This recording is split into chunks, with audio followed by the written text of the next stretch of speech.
Welcome back. We are joined again by Said Mohammed Marandi. Selamat datang kembali. Kami kembali bersama Said Mohammed Marandi, seorang profesor di Universitas Teheran dan mantan penasihat tim negosiasi nuklir Iran. Terima kasih telah hadir dalam program ini.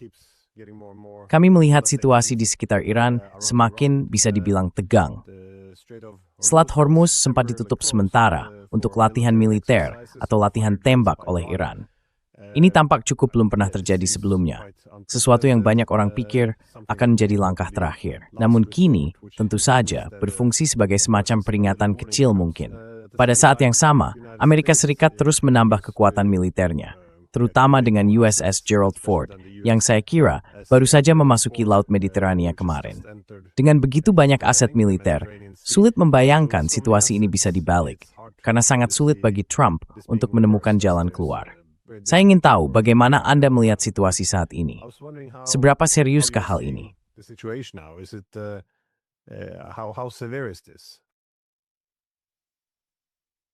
From the very beginning, it was Sejak awal, sudah jelas bahwa kita sedang menuju konfrontasi besar.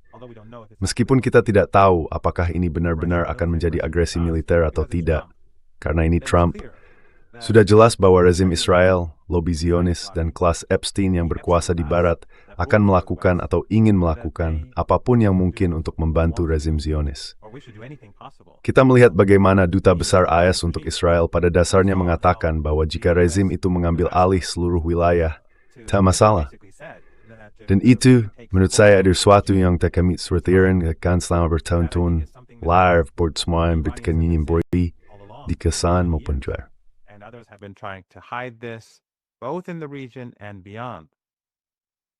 And of course, the reason why there's so much antagonism. Dan tentu saja, alasan mengapa ada begitu banyak permusuhan terhadap Iran, terhadap Hezbollah, terhadap Ansarullah, terhadap perlawanan di Irak, dan tentu saja terhadap rakyat Palestina, adalah karena mereka satu-satunya yang berdiri menghadang proyek Israel Raya.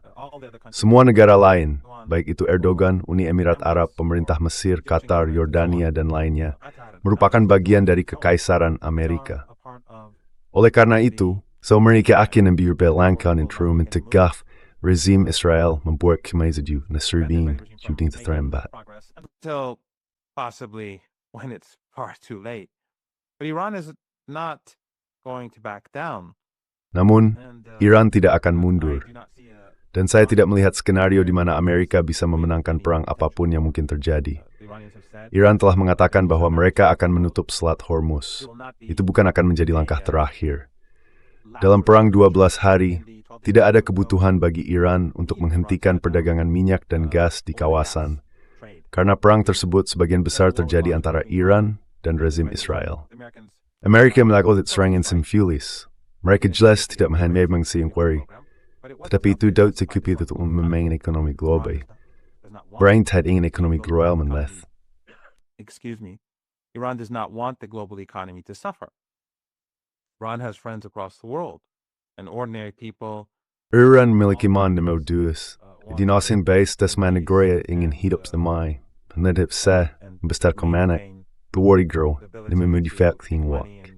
Jadi Iran, meskipun rezim di kawasan Teluk Persia semuanya menjadi tuan rumah bagi pangkalan militer AS dan membantu rezim Israel selama perang 12 hari dengan mengizinkan Amerika menggunakan pangkalan tersebut, melihat bahwa mereka dapat dengan mudah mengelola perang dan mengalahkan rezim Israel.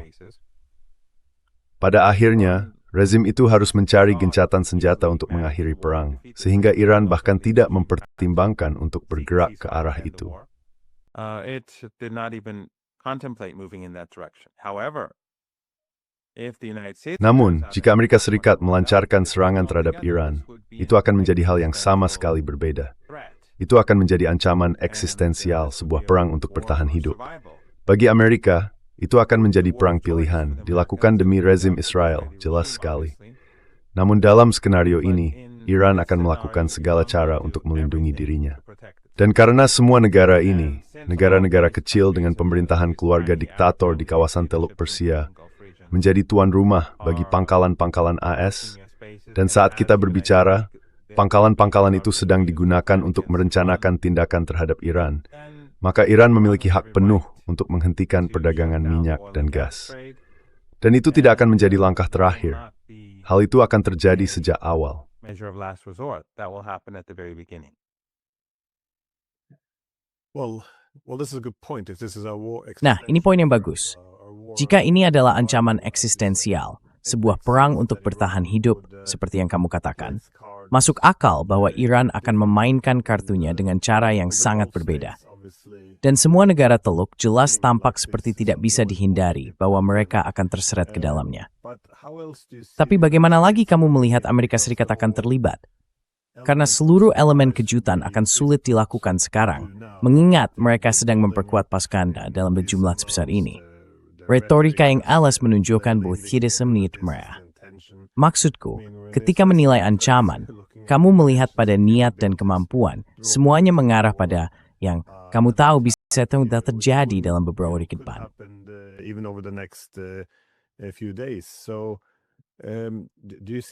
Jadi, apakah Anda melihat ada kemungkinan unsur kejutan lain yang bisa mereka perkenalkan? Maksud saya, apakah mereka akan menggunakan pejuang asing yang datang dari luar negeri untuk melakukan sabotas? Apakah mereka memiliki jaringan yang sama di dalam Iran yang bisa mengacaukan situasi? Apakah mereka bisa menyerang melalui Azerbaijan? Bagaimana pandangan Anda? Ya, unsur kejutan, karena saya pikir ini akan sangat penting bagi Amerika Serikat untuk berhasil. Dan sekali lagi, dengan semua kekuatan, semua perlengkapan militer yang telah dikumpulkan di kawasan itu, jika mereka juga memikir kejutan, hal itu bisa menjadi faktor penting. Meskipun semati itu mengakan hantak akan bentuk.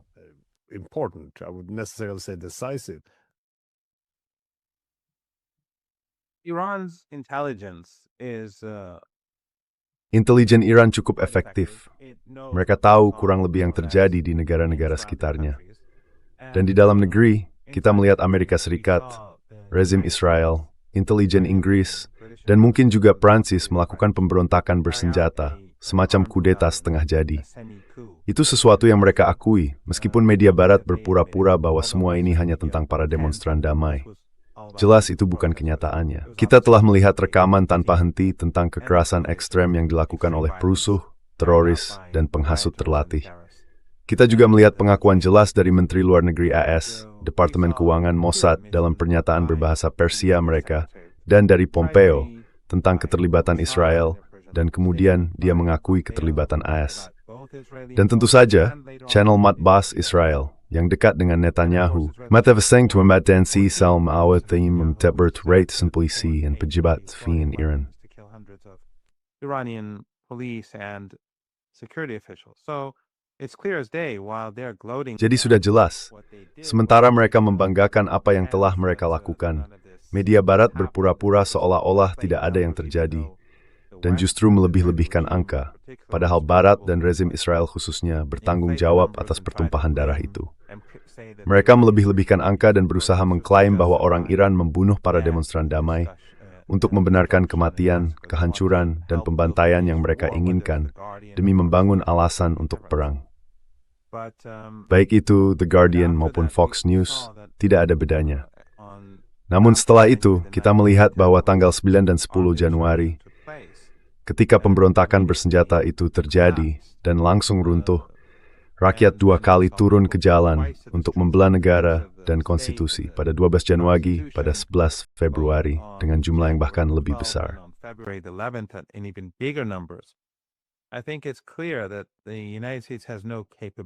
Saya rasa sudah jelas bahwa Amerika Serikat, begitu juga dengan rezim Israel, tidak memiliki kemampuan untuk melakukan sesuatu yang berarti di dalam negeri. Dan negara-negara tetangga terlalu rentan. Aliyev di Azerbaijan sangat rentan. Dia seorang diktator, tidak mampu membahayakan Iran.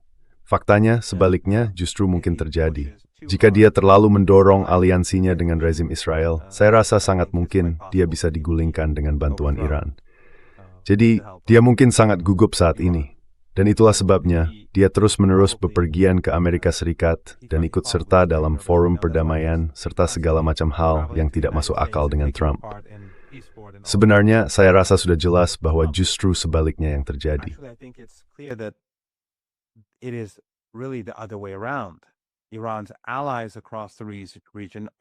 Sekutu-sekutu Iran di seluruh kawasan sedang dipersiapkan.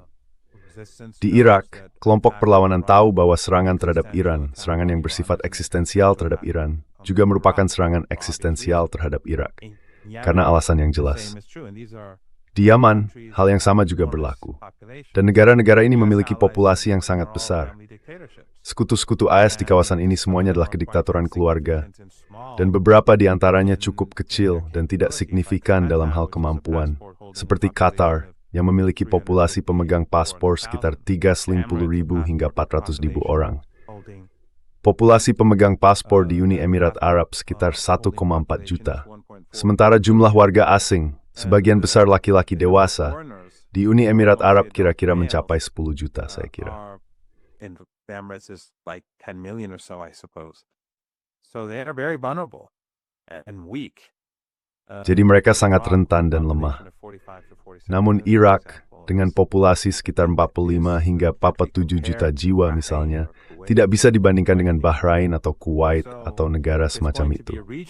Jadi jika ini akan menjadi perang regional, hal itu tidak akan menguntungkan Amerika Serikat. Ini adalah sesuatu yang tidak dapat dikelola oleh Trump. Dan Iran juga sedang mempersiapkan kekuatan militernya. Amerika Serikat sedang mengerahkan semua yang dimilikinya, tetapi Iran juga sedang mempersiapkan semua yang dimilikinya. Dan fakta bahwa minyak dan gas melewati Teluk Persia atau melalui Asia Barat dan Kaukasus memberi Iran keuntungan besar. Selain itu, saya pikir ada kenyataan bahwa tidak satu pun dari kediktatoran keluarga ini benar-benar stabil. Tidak ada di antara mereka yang memiliki dukungan rakyat yang nyata. Di beberapa negara ini, sebagian besar penduduknya adalah orang asing. In some of these countries, the overwhelming majority are foreigners. So a war could actually change the. Jadi, sebuah perang benar-benar bisa mengubah peta kawasan, dan mungkin saja beberapa rezim pro-Trump akan tumbang. Perang akan sangat menghancurkan, tidak diragukan lagi. Duduk di sini di Teheran, saya menyadari, dan orang-orang di sini juga menyadari, apa artinya itu. Namun bukan Iran yang ingin melakukan agresi. Yang menginginkannya adalah Trump dan Netanyahu, serta tentu saja Barat secara kolektif, yang mendukung semua tindakan agresi, termasuk genosida di Gaza. Apa yang bisa dan akan dilakukan Iran adalah menyerang sekeras mungkin, bersama sekutunya. Mereka akan mengguncang ekonomi global. Dan saya pikir, pada akhirnya, setelah kehancuran besar di seluruh kawasan, Trump akan gagal, ia akan jatuh. Rezim Israel akan runtuh dan rezim di Washington akan disalahkan atas bencana yang menimpa seluruh dunia.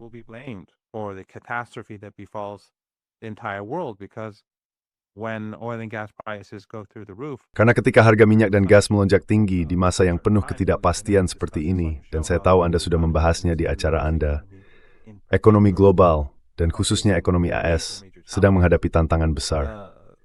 Ini akan menjadi bencana dalam situasi apapun, perang dengan sifat seperti ini. Namun dalam keadaan seperti sekarang, dampaknya akan jauh lebih menghancurkan. Dan saya pikir orang-orang di Amerika Serikat, kelompok MAGA, yang sekarang tentu saja tidak punya masalah dengan perang tanpa akhir, tidak punya masalah menembak perempuan kulit putih di wajah, atau menembak perawat kulit putih di punggung yang merawat para veteran, kelompok MAGA yang tidak peduli dengan Epstein dan semua kejahatannya. Ketika kantong mereka terpukul parah, ketika mereka kehilangan pekerjaan, ketika pabrik-pabrik tutup, ketika bisnis-bisnis bangkrut, instead of hearing mereka into for templetem lebih semerd, it's his word smord mejisu tang. They will be the first to seek out those who are pushing for war.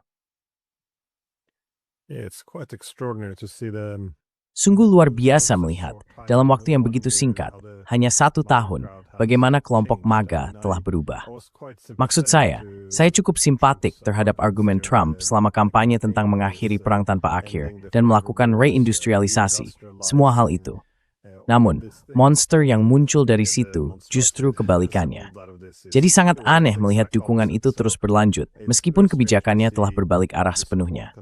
Media Israel, bagaimanapun, maksud saya, katakanlah apapun tentang orang Israel, setidaknya media mereka cenderung jauh lebih jujur dibandingkan media Barat menurut saya, terutama dalam bahasa Ibrani.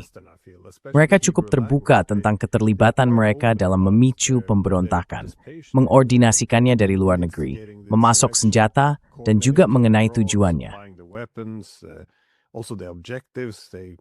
While the Americans and Europeans talk about nuclear Mereka, deal, they're quite sementara orang opposite. Amerika dan Eropa berbicara tentang kesepakatan nuklir, mereka cukup jujur. Itu bukan yang kami inginkan. Kami ingin, kamu tahu, agar Iran dilemahkan, kalau bisa dihancurkan. Jadi memang terlihat perbedaan yang sangat jelas. Ya, sebut saja jujur. Tapi saya penasaran, apa sebenarnya tujuan Amerika menyerang Iran? Karena mereka tidak akan mengirim pasukan darat, dan itu sendiri akan menjadi bencana. Mereka berbicara tentang perubahan rezim, tapi tidak ada pemerintahan pengganti. Ada yang berbicara tentang menghancurkan program nuklir, tapi katanya itu sudah dimusnahkan. Ya, saya tidak melihat arah ceritanya di sini. Bagaimana, bahkan dalam skenario terbaik, jika mereka mencapai tujuannya, apa sebenarnya yang dicapai? Mereka bisa, seperti yang kamu bilang, menimbulkan banyak kematian dan kehancuran di Iran.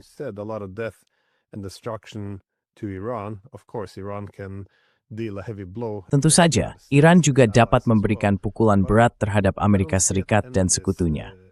Namun, saya tidak melihat pada akhirnya keamanan Amerika Serikat akan meningkat. Mereka tidak akan keluar dari situasi ini dalam posisi yang lebih kuat. Jadi, apa sebenarnya tujuannya di sini? Apa yang seharusnya kita harapkan ketika serangan dimulai? Karena tampaknya dapat diprediksi bahwa mereka akan menargetkan kepemimpinan politik dan militer. Tapi bagaimana keberhasilan akan didefinisikan? Saya melihat jurnalis kita sendiri melaporkan tentang Iran, yang berarti mereka berada di Suriah, merayakan keberhasilan sebelumnya, dan memberitahu kita apa yang mereka dengar dari Iran. Maksud saya, ini agak, ya, seperti parodi. Tapi saya ingin tahu bagaimana Anda melihat hal ini, tujuan-tujuannya. Yes, and of course Trump also said that he was the one. Ya, dan tentu saja Trump juga mengatakan bahwa dialah yang membawa Jolani atau Al-Julani berkuasa. Maksud saya, sekarang semua orang telah terbuka. Kamu tahu, sekutu regional Amerika Serikat, Turki, Yordania, Qatar, dan lainnya, semuanya sudah terbuka. Mereka yang tidak ingin membuka mata akan tetap menutupnya sampai akhir hayat mereka. Tapi semuanya sudah jelas, siapa berpihak pada siapa, siapa yang benar-benar mendukung rakyat Palestina, dan siapa yang benar-benar menentang genosida, siapa yang secara aktif menentang genosida. Genocide, who's actually actively opposing genocide. It's those entities that are being punished by the collective. Entitas-entitas itulah yang sedang dihukum oleh Barat kolektif, dan yang selalu dimusuhi oleh sekutu-sekutu Barat di kawasan, baik itu Qatar dengan kekayaan gasnya yang luar biasa atau pihak lain dengan kekayaan minyaknya yang besar, atau Erdogan yang mendapatkan uang gas dari Qatar untuk menjalankan operasi propagandanya, operasi militernya, serta dukungannya terhadap ISIS, Al-Qaeda, dan kelompok teroris sejenis lainnya. Saya pikir Anda menyentuh poin penting. Amerika Serikat belum mengerahkan pasukan darat. Dan jika ingin melancarkan perang dengan Iran, mereka mungkin harus mengerahkan sekitar 1,5 juta tentara, yang menurut saya pada akhirnya akan menghancurkan ekonomi AS sendiri. Mungkin hal itu bahkan tidak bisa dilakukan.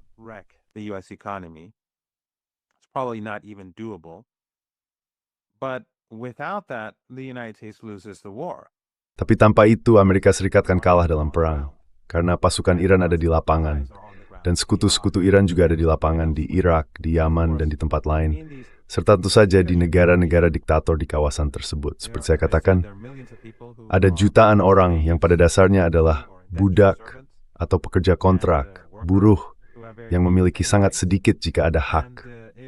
Dan jika terjadi kekacauan, jika ekonomi negara-negara ini anjlok dengan sangat cepat, saya bisa membayangkan situasi di mana keluarga-keluarga penguasa akan digulingkan. Faktanya, saya tidak berpikir mereka akan bertahan. Mereka mungkin sudah mulai pergi. Banyak orang di sekitar mereka, keluarga mereka, beberapa pangeran, mereka mungkin sudah berada di istana mereka di Eropa dan Amerika Utara, menunggu untuk melihat apa yang akan terjadi. Jadi tanpa kehadiran besar di darat, kesegojan Amerika Tuaski bisa mengalahkan Iran. How's the United States going to even defeat Iran?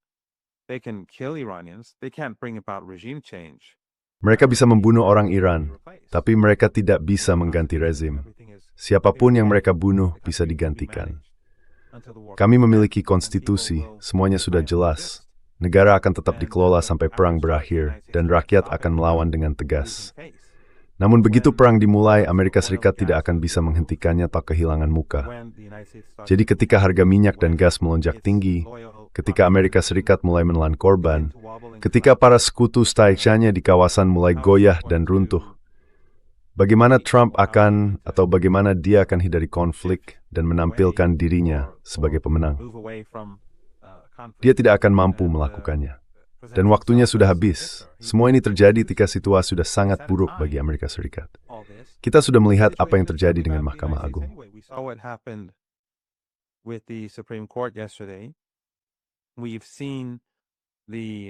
Kita telah melihat konflik di dalam Amerika Serikat terkait ICE dan pembunuhan yang dilakukan oleh IC. Kita telah melihat bagaimana kesenjangan antara si kaya dan si miskin di Amerika Serikat semakin melebar. Bagaimana kelas Epstein yang paling penting telah terungkap tetapi juga terbukti berada di atas hukum dan akan tetap berada di atas hukum sebagaimana keadaan saat ini. Semua ini akan menempatkan Trump dalam situasi yang sangat-sangat sulit.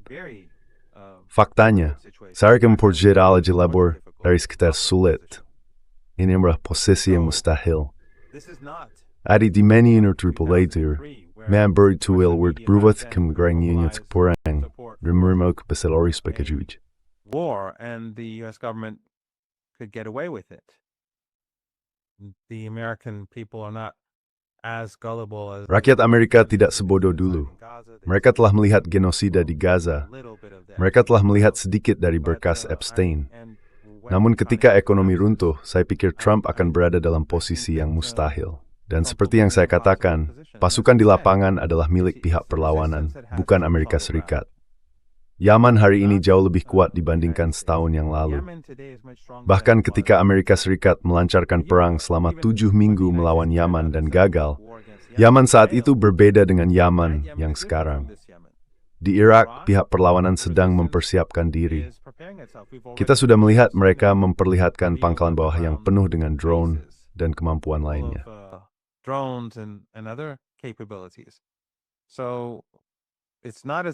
Jadi, bukan seolah-olah Amerika Serikat adalah satu-satunya pihak yang bersiap untuk perang. Pihak lain juga sedang bersiap, tetapi mereka juga memiliki jumlah besar pasukan darat dan kemampuan untuk menghancurkan segala sesuatu di Teluk Persia di kedua sisinya, serta di Kaukasus. Dan tidak ada yang bisa dilakukan Amerika Serikat terhadap hal itu. Benar-benar tidak ada. Jika seseorang melihat peta, mereka akan melihat bahwa Teluk Persia tidak terlalu lebar. Iran bahkan tidak menermal rudal jarak jauh yang digunakan terhadap rezim Israel untuk memaksanya memohonkan senjata. Iran mendeleksirkan 100,000 drone yang dapat menyerang apapun di Teluk Persia.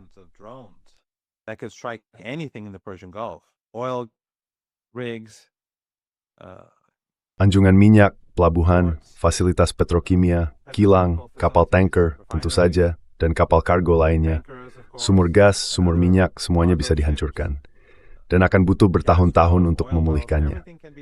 Semakin lama perang berlangsung, jika setelah 3 hari akan jauh lebih buruk daripada setelah 2 hari, karena akan semakin sulit dipulihkan.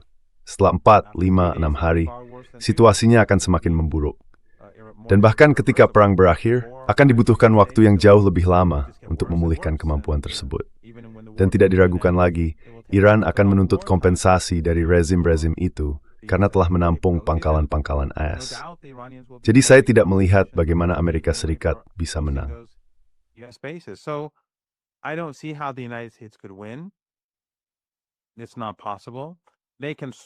Itu tidak mungkin. Mereka bisa membantai orang, dan mereka akan melakukannya. Kita melihat bagaimana Israel mengebom blok apartemen, dan media barat berpura-pura bahwa itu adalah serangan presisi, karena mereka tidak memiliki rasa moralitas, tidak memiliki rasa kemanusiaan. Mereka adalah alat dari kelas Epstein. Jadi Trump akan membom dan membantai. Tadi malam kita melihat bahwa orang Israel membunuh banyak anak-anak Lebanon dan satu keluarga utuh saat mereka berbuka puasa. Tidak ada seorang pun di barat yang peduli. Di Gaza mereka membantai orang setiap hari. Tidak ada yang peduli.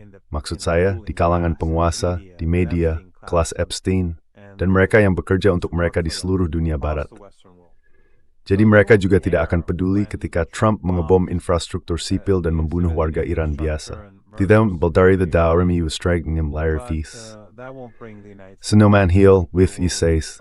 this will all lead to defeat, and it will just be a matter of time when Trump will Dan hanya tinggal be forced menunggu to waktu declare sebelum some Trump victory on terpaksa defeat, but menyatakan everyone will kemenangan know palsu dan mundur. that, the Tapi failure semua is orang mine. akan tahu bahwa Not kegagalan certain itu miliknya. that I'm not sure that Saya there tidak will be a yakin, war, saya bahkan tidak yakin and akan I'm ada not perang, for war, dan saya tidak mendukung but perang. this is what Tapi I inilah believe yang will saya happen. yakini akan terjadi. There will be destruction, Akan ada there will be kehancuran, banyak destruction kehancuran in di Iran, karena Amerika because the Serikat, United rezim States and Israel, Saudi dan regime, rezim Western Barat regimes pada in umumnya general, semuanya are all kejam ruthless dan tidak berperi and kemanusiaan. inhumane. Kita sudah melihat And we've itu seen that from the Epstein dari documents, dokumen the Epstein, nature of sifat this dari crowd. kelompok ini.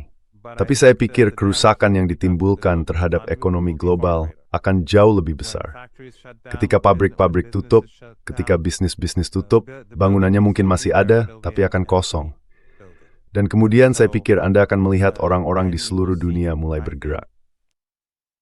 people across the world on the move.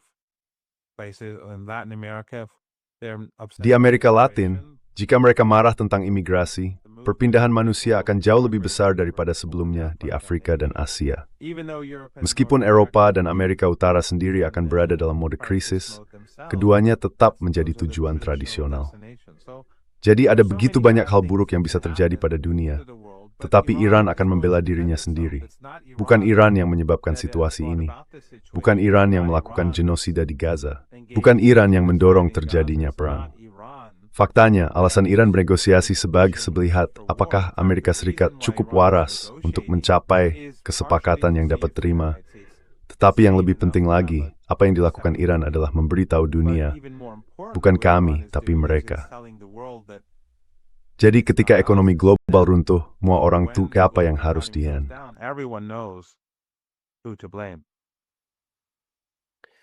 I guess the source of my pessimism, though, is with all this military Saya rasa sumber pesimisme saya, bagaimanapun, adalah bahwa dengan semua perlengkapan militer yang bergerak masuk dan semua sikap saling pamer kekuatan ini, hampir mustahil untuk mundur ke seperti yang saya katakan di awal, mencari jalan keluar. Tentu saja, seperti yang Trump sarankan, semua ini dimaksudkan untuk mendorong Iran agar mau membuat kesepakatan. Tapi seperti yang Anda katakan, Iran sedang bernegosiasi. Pertanyaannya adalah, jenis kesepakatan seperti apa yang sebenarnya bisa dicapai di sini? Pada titik ini, beberapa pengkritik akan mengatakan bahwa negosiasi itu tampak seperti tipuan. Posisi mereka terlalu jauh berbeda. Bahkan hal-hal yang akan dinegosiasikan pun belum disepakati. Apakah Anda melihat masalah yang sama dalam negosiasi itu? Apakah mereka terlalu jauh berbeda?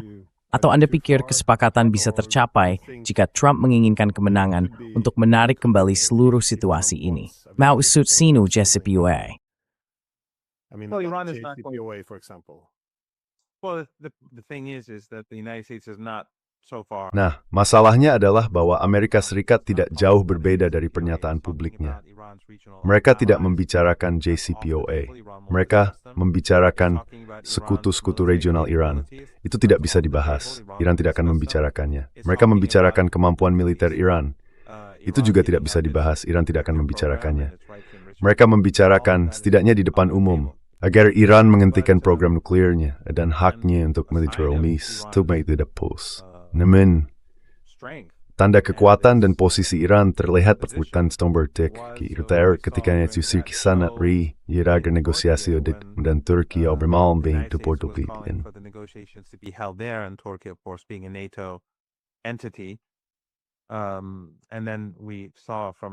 Dan kemudian kami melihat dari Al Jazeera sebuah proposal Turki, Mesir, Qatar yang cukup menjijikan, di mana Iran diminta untuk berhenti mendukung sekutu-sekutu regionalnya, termasuk Hamas, yang menunjukkan bahwa ketiga entitas ini sama sekali tidak mendukung perlawanan Palestina. Pada kenyataannya, mereka berada di kubu AS, dan proposal itu juga menyerukan pengurangan kemampuan pertahanan militer Iran serta program nuklirnya. Namun Iran menolak. Iran mengatakan bahwa mereka hanya akan bernegosiasi dengan pihak Amerika, bukan dalam forum kelompok dengan banyak negara, dan bahwa negosiasi hanya akan dilakukan di Oman. Pada akhirnya, pihak Amerika terpaksa menerima hal itu. Pembicaraan tidak langsung yang diadakan di Oman dan kemudian di Eropa, masih dengan mediasi Oman, menunjukkan betapa teguhnya posisi Iran. Namun demikian, kita juga harus ingat bahwa hal ini sangat simbolis bagi Iran. But then again, we also have to remember that this is highly symbolic for Iran too. Iran is trying to remind everyone Iran berusaha mengingatkan semua orang dengan memulai kembali pembicaraan tidak langsung di Oman bahwa hal ini sudah pernah terjadi sebelumnya. Sebelum Perang 12 Hari, Iran dan Amerika Serikat telah melakukan pembicaraan tidak langsung. Setelah putaran pertama, seperti yang Anda ingat, Amerika Serikat menerima hak Iran untuk melakukan pengayaan.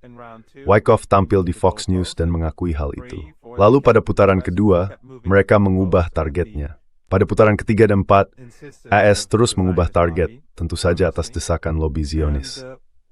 Pada akhirnya, ternyata Amerika Serikat bersekongkol dengan rezim Israel sejak awal, bersikap curang, dan melancarkan serangan. Jadi, negosiasi yang sedang berlangsung sekarang memiliki sifat yang sama. Iran tidak akan tertipu oleh Amerika, dan mereka memberitahu dunia bahwa, pada dasarnya, nervering stress probes remain beneath Mr. Leighton Molyneux with youth. All recall what happened back then. Sekali lagi, saya tidak bisa mengatakan apa yang akan terjadi. Namun Iran sedang bersiap untuk perang, dan setiap hari persiapannya semakin intensif. Kapabilitas Iran saat ini jauh lebih besar dibandingkan saat 12 hari. Perang 12 hari sangat membantu Iran untuk menemukan kelemahannya dan memperkuat keunggulannya. Sejak saat itu, Iran telah bekerja sangat keras dalam pengembangan teknologi tinggi, pertahanan udara, pertahanan terhadap drone, dan tentu saja peningkatan kemampuan ofensifnya. Namun sekali lagi, saya ingin menekankan bahwa perbedaan antara Perang 12 hari dan perang kali ini ada pada dua hal. Pertama, perang ini akan berskala regional. Ini akan menjadi titik balik besar. Kedua, sebagian besar kemampuan Iran diarahkan kepada Amerika Serikat, bukan kepada Israel. Iran's capabilities are directed towards the United States, not towards Israel. The long-range missiles that are directed towards Rudal jarak jauh yang diarahkan ke Palestina yang diduduki dan Laut Tengah diperlukan untuk sasaran yang berada jauh. Namun, Iran memiliki jumlah rudal jarak menengah dan jarak pendek serta drone yang jauh lebih banyak, yang dapat menyerang di seluruh wilayah Teluk Persia dan Samudra Hindia. Rudal-rudal tersebut jauh lebih banyak dan jauh lebih mudah untuk dipindahkan, tidak memerlukan peluncur besar. Hal yang sama berlaku untuk drone. Rintibrayans tersebut like vehicle selapse duran ini Iran, temeriting sejak Amerika Serikat menginisiasi Irak dan Afghanistan. Building them since the United States invaded Iraq and Afghanistan, and when Iran was declared the axis of evil. Ketika Iran dinyatakan sebagai bagian dari poros kejahatan, dan Bush serta kemudian Obama mulai mengatakan bahwa semua opsi terbuka, kekuatan militer Iran yang diarahkan terhadap Amerika Serikat, sekutunya, dan aset-asetnya di kawasan menjadi jauh lebih besar dibandingkan dengan yang digunakan terhadap rezim Israel. Dan tentu saja Iran masih dapat menggunakan rudal jarak jauhnya, yang kini jauh lebih banyak, lebih presisi, dan membawa muatan yang lebih besar. More precise and with bigger payloads.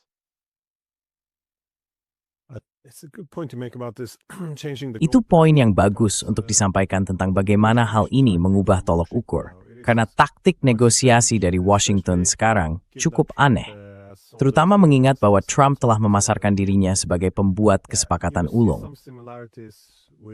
Anda akan melihat beberapa kesamaan dengan negosiasi dengan Rusia.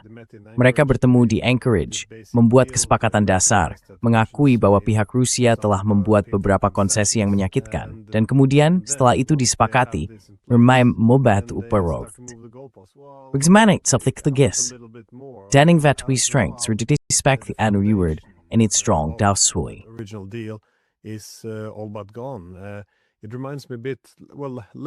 Itu agak mengingatkan saya, ya, bukan seperti seorang negosiator politik, tapi lebih seperti kesepakatan properti, tahu kan?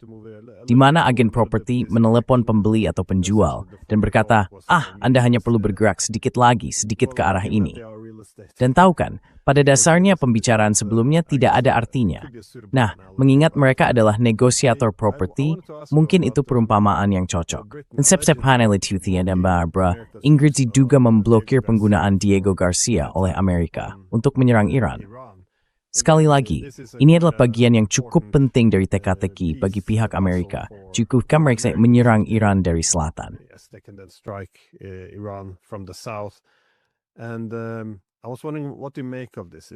Dan saya bertanya-tanya, Apa pendapat Anda tentang hal ini?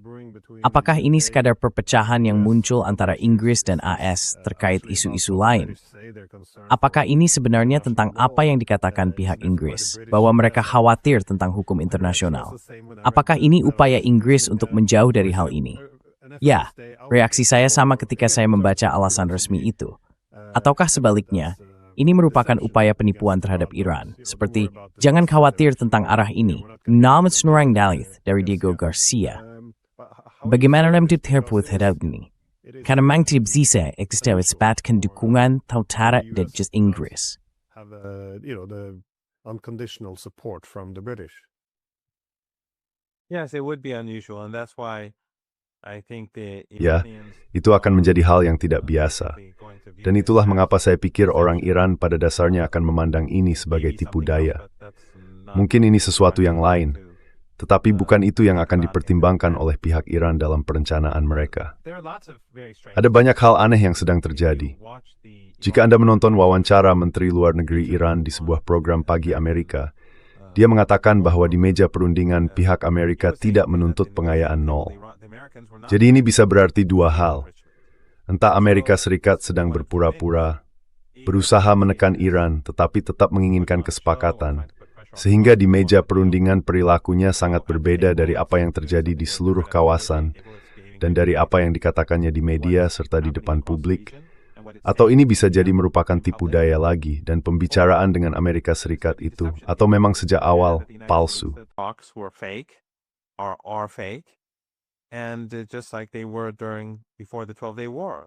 Dan seperti sebelum Perang 12 Hari, jelas bahwa pembicaraan itu merupakan bentuk penipuan. Jadi saya pikir bagi pihak Iran, langkah paling aman adalah menganggap semuanya sebagai tipu daya. Inggris selalu menjadi anjing pudel yang baik. Pemerintah Inggris tentu saja.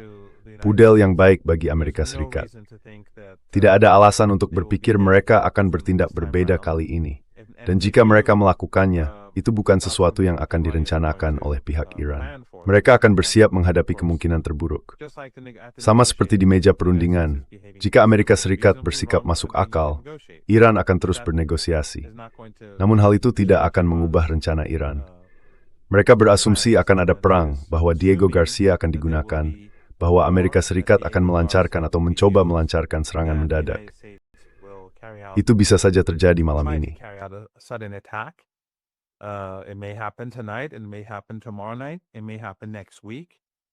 Itu bisa terjadi besok malam, bisa juga terjadi minggu depan, bisa juga terjadi dalam 2 minggu.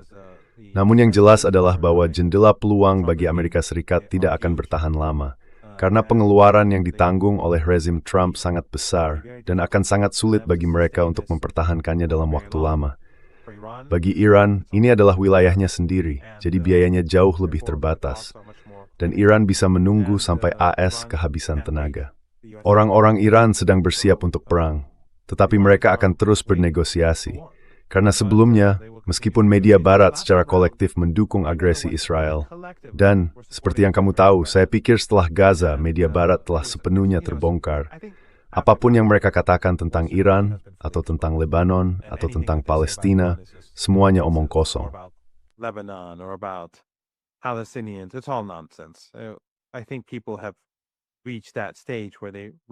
Saya pikir orang-orang telah sampai pada tahap di mana mereka menyadari hal itu, kecuali mungkin bagi orang Amerika berusia 60 atau 70 tahun, atau orang Eropa. Tapi saya rasa pada masa itu hal ini cukup jelas, terlihat di seluruh selatan global dan juga di dalam Iran. Fakta bahwa Iran berada di meja perundingan, sementara Amerika Serikat memilih untuk menyerang, sangat membantu Iran. Hal itu membantu meningkatkan dukungan terhadap Iran di seluruh dunia dan memperkuat tekad rakyat Iran di dalam negeri. Jadi meskipun ada sebagian orang yang berkata, mengapa kalian bernegosiasi?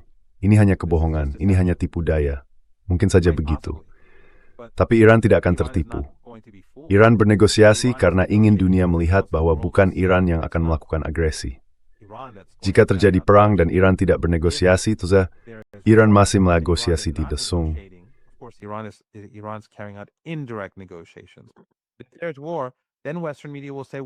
Jika terjadi perang, maka media barat akan berkata, Ya, kalau saja Iran mau bernegosiasi, ini tidak akan terjadi. Karena media barat, para jurnalis arus utama itu tidak punya rasa martabat, kehormatan, atau kejujuran. Kita bisa melihatnya dari angka-angka yang mereka tulis. Demonstran damai, puluhan ribu, ratusan ribu tewas. Mereka pada dasarnya hanya berusaha mempersiapkan jalan menuju perang. Itulah pekerjaan mereka. Sekali lagi, entah itu The Guardian, The Independent, MSNBC, Fox News, Breitbart, atau Sky News, semuanya sama. Semuanya sama. Ada yang lebih halus, lebih canggih, ada yang lebih bombastis, tapi semuanya sama. Jadi mereka akan keluar dan berkata, ya ini bisa dihindari kalau saja Iran mau berbicara. Maka Iran tidak akan memberi mereka kesempatan itu.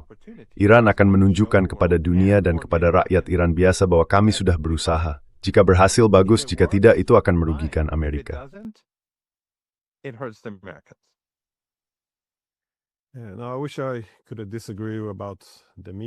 Saya berharap saya bisa tidak setuju soal media, tapi saya merasa cara hal ini diberitakan sangat mengkhawatirkan.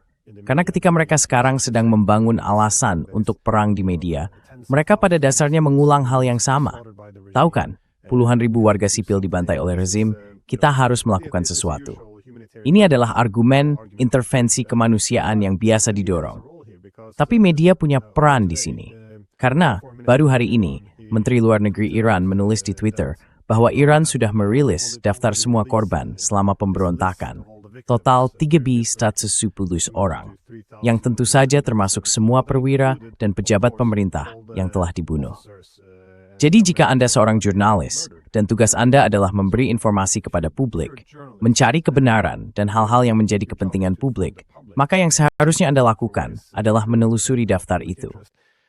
What you want to go and do then is go through this list, and then if there are names, in this tens of Dan kemudian jika ada nama di antara puluhan ribu itu yang tidak ada dalam daftar ini, baiklah, tunjukkan saja. Lalu, kamu bisa membuktikan apakah ini tidak benar. Tapi jika kamu hanya mengabaikan apa yang terjadi di sisi lain karena takut hal itu bisa merusak narasi untuk menjual perang, untuk membenarkan perang yang akan datang, maka kamu sama sekali bukan jurnalis. Kamu adalah propagandis perang. Dan sekali lagi, fakta bahwa tidak ada yang menanggapi hal ini, bahwa mereka tidak menyelidikinya, bahwa hal ini begitu saja diabaikan. Ya, itu Iran. Semua yang mereka katakan adalah propaganda, tidak ada gunanya dianggap serius. Itu sangat mengkhawatirkan. Itu bukan praktik jurnalisme yang baik, katakan saja begitu. Hanya satu pertanyaan terakhir, meskipun begitu. Just the last question though. You said that One point that I'd like to add here, and that is Hanya satu hal yang ingin saya tambahkan di sini, yaitu mereka melakukan hal yang benar-benar sebaliknya. Para jurnalis independen yang datang ke Iran untuk perayaan 11 Februari, memperingati ulang tahun ke-47 kemenangan revolusi, menyaksikan demonstrasi besar-besaran yang mendukung konstitusi. 4 juta orang turun ke jalan di Teheran saja, dan ada puluhan juta di seluruh negeri. Mereka datang untuk melihat bahwa setelah kerusuhan mematikan atau upaya kudeta setengah jadi, pemberontakan bersenjata pada BAM dan 9 Januari, terjadi demonstrasi massal di seluruh Iran menentang para perusuh, dengan hingga 3 juta orang di Teheran. Namun Musk dan pihak Barat mengatakan bahwa itu adalah hasil AI. Mereka menayangkan rekaman helikopter yang memperlihatkan kerumunan besar di Teheran.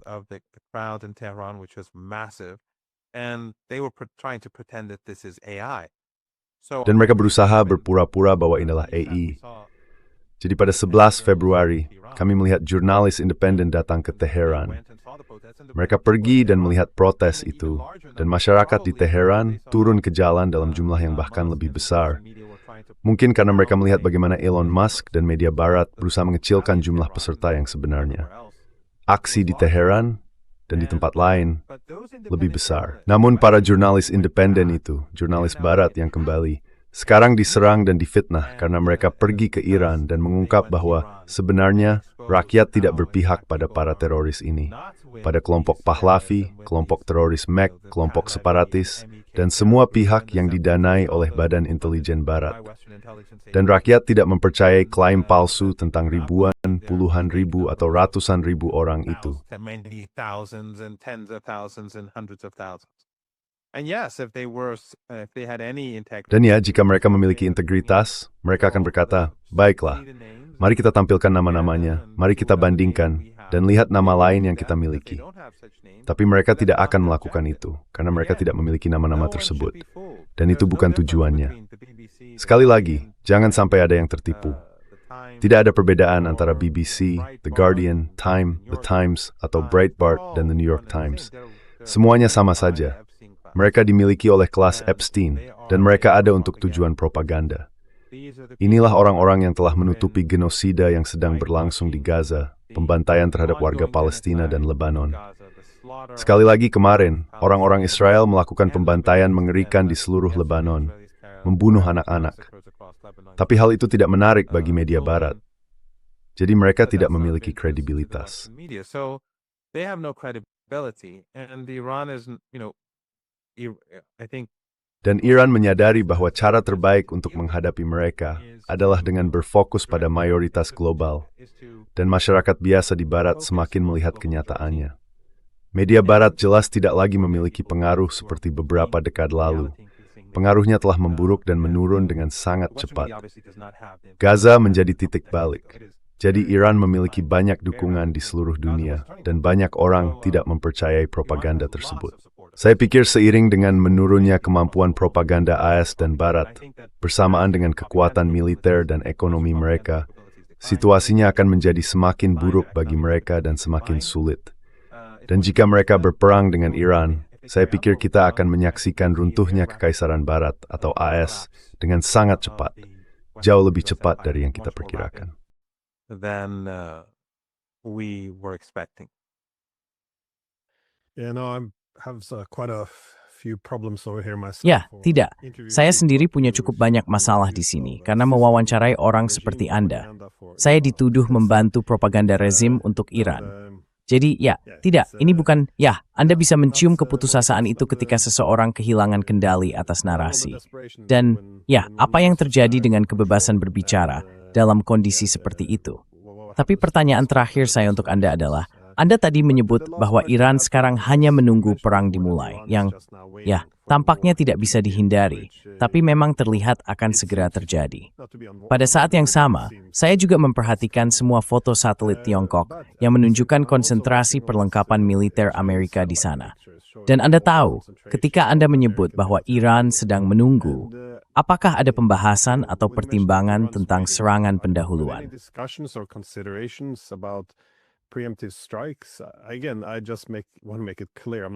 Sekali lagi, saya hanya ingin memperjelas, saya tidak sedang menganjurkan apapun. Saya hanya sangat penasaran dengan cara berpikir strategis di Iran. Jika ini, seperti yang Anda katakan, merupakan ancaman eksistensial, sebuah perang untuk bertahan hidup, ada jumlah peralatan militer yang belum pernah terjadi sebelumnya sedang disiapkan di sekitar Iran. Kapabilitasnya ada, niatnya jelas, dan ada keuntungan strategis dalam melakukan serangan terlebih dahulu. Apakah hal ini menjadi bagian dari wacana strategis di Iran? Anda bisa saja mengatakan lebih baik diserang terlebih dahulu, agar Iran tidak dituduh melancarkan serangan tanpa provokasi terhadap AS. Namun di sisi lain, siapa yang menyerang lebih dulu bisa menjadi hal yang sangat krusial. Saya hanya penasaran apakah ini sedang menjadi bahan diskusi di Iran saat ini. This is a key point, actually. Ini sebenarnya adalah poin penting. Iran, berdasarkan agamanya, terutama dalam Islam Syiah, tidak akan memulai perang. Sama seperti Iran yang tidak pernah memproduksi senjata kimia ketika Barat memberikan senjata kimia kepada Saddam Hussein untuk digunakan secara luas terhadap orang Iran. Menurut pandangan keagamaan para pemimpin Iran, senjata semacam itu tidak bermoral, sehingga mereka tidak pernah memproduksinya. Hal yang sama berlaku untuk senjata nuklir. Iran bisa saja memiliki senjata nuklir bertahun-tahun yang lalu.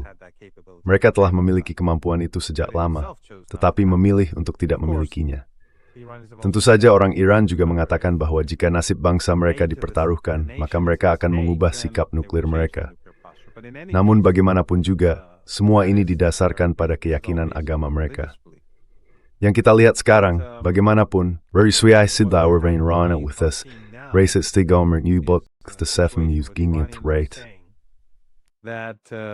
We will not wait to be hit first. As soon as we're sure that we're confident. Begitu kami yakin, percaya diri bahwa sebuah serangan sedang terjadi, kami akan menyerang. Dan tentu saja, hal itu juga menciptakan bahaya besar. Karena Amerika Serikat bisa saja melakukan sesuatu yang bodoh, menimbulkan kesalahpahaman, dan memulai perang karena kebodohannya sendiri. Karena sekali lagi, belum jelas apakah Amerika Serikat benar-benar menginginkan perang saat ini. Kita berasumsi mereka menginginkannya, tetapi kita tidak tahu, karena kaum Zionis menginginkan perang. Kita berasumsi hal itu akan terjadi, tetapi kita sebenarnya tidak tahu. Bisa saja keadaannya berbeda. Jadi Amerika Serikat mungkin melakukan semacam provokasi bodoh, atau mengirim sejumlah besar pesawat ke udara, dan kemudian pihak Iran bisa menafsirkan itu sebagai persiapan untuk serangan, lalu mereka akan menyerang. Det skal Renika Vetunguzingdats Railway Prikasikel Thing Pertsamanden Do Response. Niem.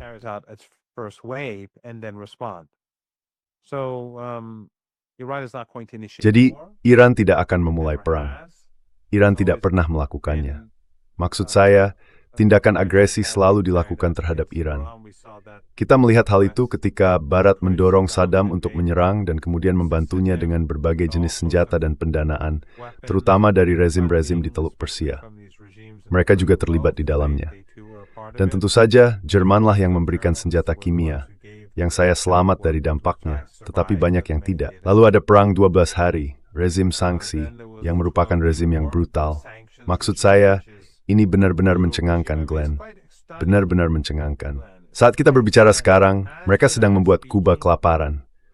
Namun media Barat tidak membicarakannya. Mereka membuat anak-anak di Kuba kelaparan. They are starving kids in Cuba, women and kids, and imposing perempuan dan anak-anak, serta memberlakukan pengepungan. Bahkan hal ini, Trump menyinggungnya ketika ia menyerang Mahkamah Agung. Ia menyinggung apa yang dilakukannya di negara-negara seperti Kuba. Saya rasa ia secara khusus merujuk pada Kuba. Cukup banyak pengakuan yang muncul dalam beberapa jam terakhir tentang Jolani, tentang mencekik negara-negara, tentang berbagai hal lainnya. Namun intinya adalah, saat kita berbicara, media Barat berfokus pada upaya dehumanisasi terhadap Iran dan rakyat Iran, berusaha menggambarkan mereka sebagai sepenuhnya jahat untuk mempersiapkan jalan menuju perang. Sementara pemerintah mereka sedang mencekik rakyat Kuba, 10 juta orang, dan mereka bahkan tidak mau membicarakannya.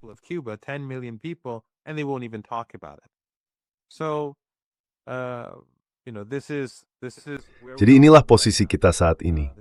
Inilah dunia tempat kita hidup. Ini adalah dunia di mana kelas Epstein telah menyingkap dirinya sendiri dan kini beroperasi secara terbuka. Dan Trump adalah perwakilan terpenting dari kelas itu. Jadi sebenarnya di dunia saat ini ada poros perlawanan terhadap kelas Epstein. Dan saya tidak ragu bahwa Republik Islam Iran dan poros perlawanan, yang dosanya adalah menentang genosida, yang dosanya adalah karena mereka satu-satunya negara, satu-satunya entitas yang secara aktif menulis genosida, sedang broodstediksi Palestina, menurut Kinamalek. Itulah dosa mereka. It's hard to step number fun. But I have no doubt that they will persevere. Yeah, now for a class which Ya, sekarang, untuk sebuah kelas yang memiliki identitas kolektif seperti ini dan melegitimasi semua tindakan atas dasar kemanusiaan, cukup mengejutkan bahwa seseorang bahkan tidak bisa membicarakan Kuba, bahkan tidak muncul di media. Tapi ya, begitulah. Jadi terima kasih sudah meluangkan waktu. Dan ya, tolong tetap berhati-hati. Sepertinya akan ada beberapa hari yang sangat berbahaya di depan. We do what we have to do. Kita terus nungguth kita lakukan. Desa saya melakukan harus seperti orang healing. Saya akan terus bersemana dan lakukan words. Selama saya bisa bersinkroneksi net. Siutran terinstruksi your for. I'm not going to be intimidated. Just from side.